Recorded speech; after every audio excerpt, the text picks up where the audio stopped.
एक शेताच्या बांधीवरती बसले होते. हे कोणी पाहिलं? सावता बाबांनी पाहिलं. सावता बाबांनी सगळ्या वारकऱ्यांना आवाज दिला, म्हणजे या रे गड्यांना इकडं.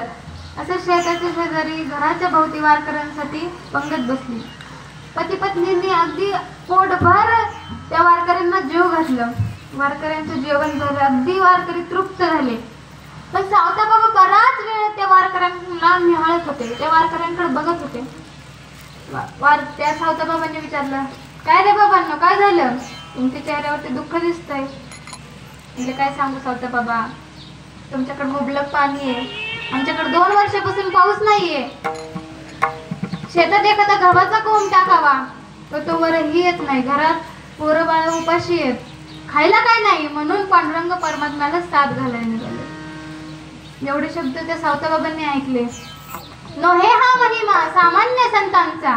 सावता बाबांनी ते शब्द ऐकले आणि आपल्या शेतामध्ये जी गव्हाची काढणी झाली होती ते गहू काय केले, बाहेर आणले आणि त्या वारकऱ्यांना वाटू लागले.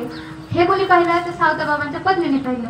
आता पत्नीला वाटलं, ह्यांनी जर सगळे गहू वारकऱ्यांना वाटले तर आपण वर्षभर खायचं काय?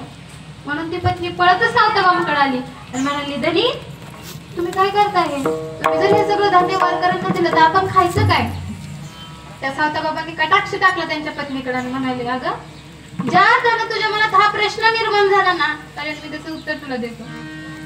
म्हणजे ह्या जीव जमिनीमध्ये आपण जर एखादा दाण्याचा कण जर टाकला तर तो भगवान परमात्मा आपल्याला हजारो दाणे देतो. मग ह्या सजीव जीवांमध्ये पेरलं तर भगवान परमात्मा किती देईल?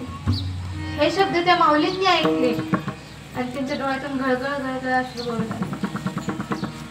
मग ते दोघेही पती पत्नींनी काही त्या वारकऱ्यांना धान्य वाटलं आणि वारी अगदी आनंदाने वाटायला लागली. आता दिवसा बघून दिवस गेले, काही महिने उलटले. आता सावता बाबांच्या घरातलंही धान्य संपत आलं होतं.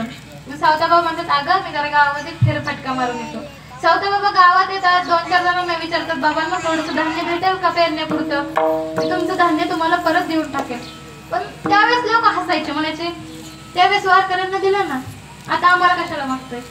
त्यावेळेस लोक त्यांच्यावरती हसायचे, त्यांची चेष्टा घ्यायचे. पण ते सावता बाबा होते, काहीच शब्द बोलले नाहीत. एका माणसाने सावता बाबांची चेष्टा घेतली, म्हणजे सावत्या तुला पेरायचंय ना? म्हणले हा. म्हणजे दर्याकडे भोपळ्याच्या बिया.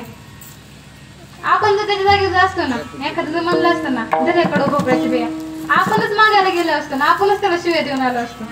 कडू भोपळ्याच्या बिया कोण पेरतं? मग ते सावता बाबांनी त्याही घेतल्या आणि त्या शेतामध्ये पेरल्या. अगदी त्या शेताची खुरपणी करत असताना, पेरणी करत असताना सुद्धा त्या भगवंताला आठवावं, एवढं त्या भगवंताचं चिंतन करावं शेतामध्ये असताना, की त्या कडू भोपळ्याच्या बिया पेरल्या बाबांनी. आता दिवसामागून दिवस गेले. आता ते कडू भोपळे मोठे मोठे व्हायला लागले होते. तर ते कडू भोपळे मोठे झाल्याच्या नंतर सावता बाबांनी एक भोपळा आणला घरी.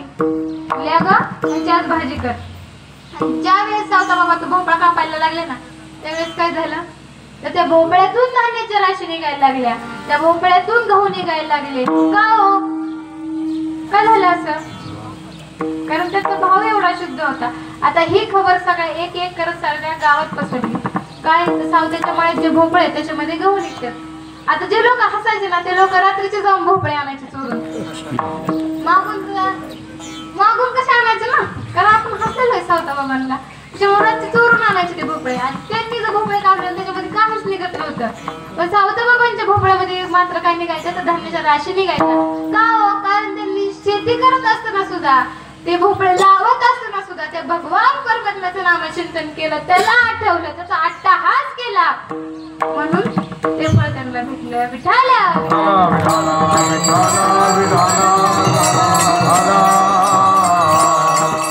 जसं सावता बाबांनी आपल्या कर्मामध्ये देवाला शोधलं ना, तसं आपण कधी शोधणार? कर्म तुमचं काम नाही बंद करा म्हणलं मी. तुमचं काम करत असताना राम राम म्हणा. तुमचं काम करत असताना, स्वयंपाक करत असताना महिलांनी देवाचं नामस्मरण करायचं, नाही तर देतात पोराला शिवाय स्वयंपाक करता करता. रोज मनी नाही भाव म्हणे देवा मला पाव, मनी नाही भाव म्हणे देवा मला पाव, मनी नाही भाव म्हणे देवा मला पाव, मनी नाही भाव म्हणे देवा मला पाव. देवा अशाने पावायचा नाही रे, देवा अशाने पावायचा नाही रे. देव बाजारचा भाजीपाला नाही रे, देव बाजारचा भाजीपाला नाही रे, देव बाजारचा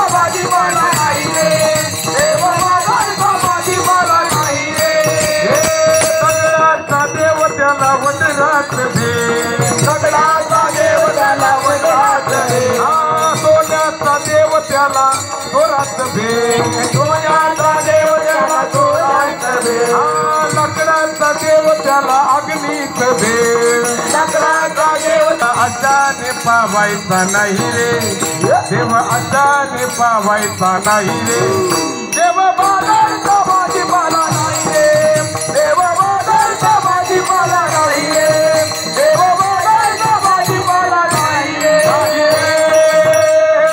म्हणे देवा मला पा देवा शान पावायचा नाही रे देव काय बाजारचा भाजीपाला. तुम्हाला वाटतं का ते कोणातरी वाक्य आहे बघा एक लोटा जल कोणातरी वाक्य आहे पहा. आता महादेव भोळा आहे त्याला कसा भाव लागतो भोळा भाव लागतो त्याला काय एक तांबे घेऊन पाणी जर घेऊन गेलो तर ते पाहून मध्ये काय नाही त्याची भक्तीच करावी लागते विठायला विठायला. आपली भक्ती कशी वारानुसार भक्ती आपली सोमवार आला की महादेवाची भक्ती सोमवार आला की महादेवाची भक्ती करणार.